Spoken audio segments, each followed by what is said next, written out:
Winter is 'n vreemde seisoen. Die bome staan kaler, die dae is korter, die nagte koud. Maar ons almal weet daar is ook 'n ander soort winter. Die winterseisoene van die hart. Tye wanneer God stil voel en gebede onbeantwoord. Wanneer ons wag vir genesing, herstel, vir vrede, bloot vir lig. En dit is waaroor my dagstukreeks Lig in die winter gaan. Dis 'n reis deur die Bybel vir mense wat weet dat geloof nie altyd maklik is nie. Dag vir dag gaan ons saam ontdek dat die Bybel opvallend eerlik is oor wagtye, twyfel, verlies, stilte.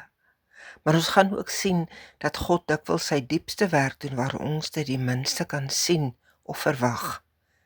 Elke dagstuk begin met 'n Bybelteks, gevolg deur 'n kort oordeenking. Dis bedoel vir daardie mense, soos ons in Engels sou sê, on the go.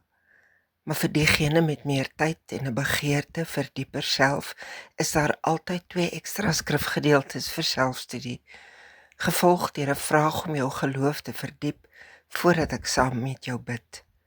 Ek hoop dit word 'n reis waarop jy weer ontdek dat hoop nie beteken om alles te verstaan nie, en dat geloof nie beteken ons het al die antwoorde nie. Ek hoop dit word 'n reis waar jy ontdek dat God se lig dikwels die helderste skyn, juis in die koue hartswinters. Ek nooi jou uit om vanaf 1 Julie saam met ons hierdie pad te stap. In die geskrewe gedeelte aangeheg, sal jy verdere details sien hoe om te registreer as jy nog nie die boodskappe ontvang het nie. Mag dit ook 'n tyd wees waarin jy die stille getroue teenwoordigheid van God dalk op 'n nuwe manier leer ken. Welkom by Lig in die winter. Ek is Ronel Besuidenhout en ek reis graag saam met jou.